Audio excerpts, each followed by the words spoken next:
हे आहे केळफूल. ह्या केळफुलाच्या आत असे फण्या असतात. ह्या फणीचे दात काढायचे. मध्ये असा दात असतो, त्याला एक कान असतो, असा कान असतो. तो कान काढायचा आणि हे नंतर चिरून घ्यायचं. हे प्रत्येक फुलाचं काढून आपण त्याचे दात कान असे काढायचे. हे असे काढायचे आणि त्यानंतर त्याचा पांढरा भाग जो राहतो हा असा एवढं काढायचे.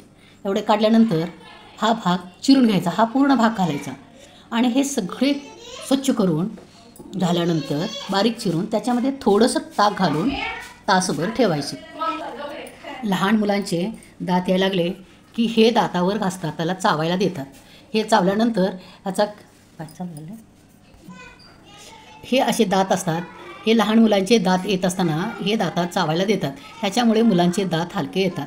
ह्या भाजीमध्ये लोह, कॅल्शियम भरपूर प्रमाणात असल्यामुळं ही भाजी मुलांनी खावी, सर्वांनीच खावी, कारण ह्याच्यामध्ये भरपूर प्रोटीन्स असतात. सुरुवातीच्या 1-2 फण्या अशा काळ्या झालेल्या असतात, ते वापरायचे नाहीत, त्या काढून टाकायच्या. आता मी हे बारीक चिरणार आहे आणि ताकामध्ये भिजत घालणार आहे.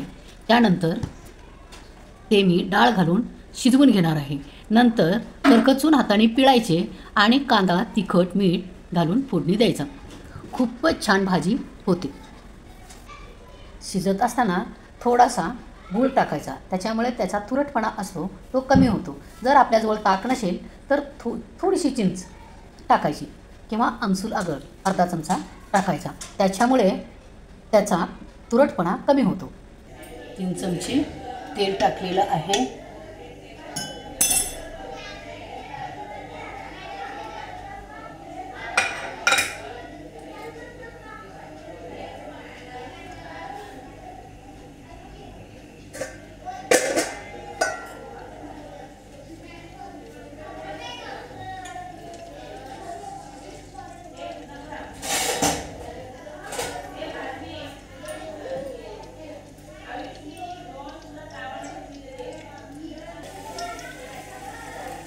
तेल कढलेलं आहे. आता आपण कांदा टाकूया.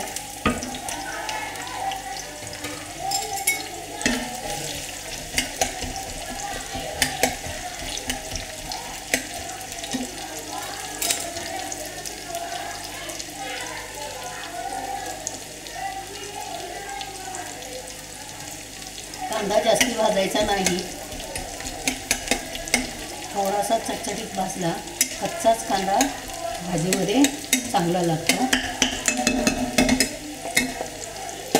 आता आपण तिखट, मीठ, गूळ घालून भाजी परतून घ्यायची. त्याला जास्त वेळ लागत नाही, फक्त हलवलं की आपली भाजी तयार.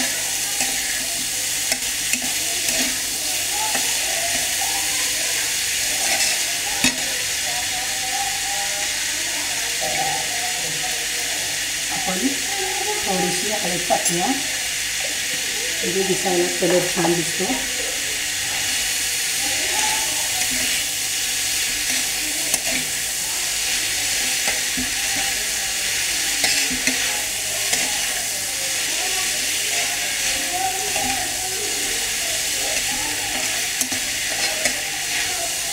ही भाजी खरोखर सर्वांनी खावी.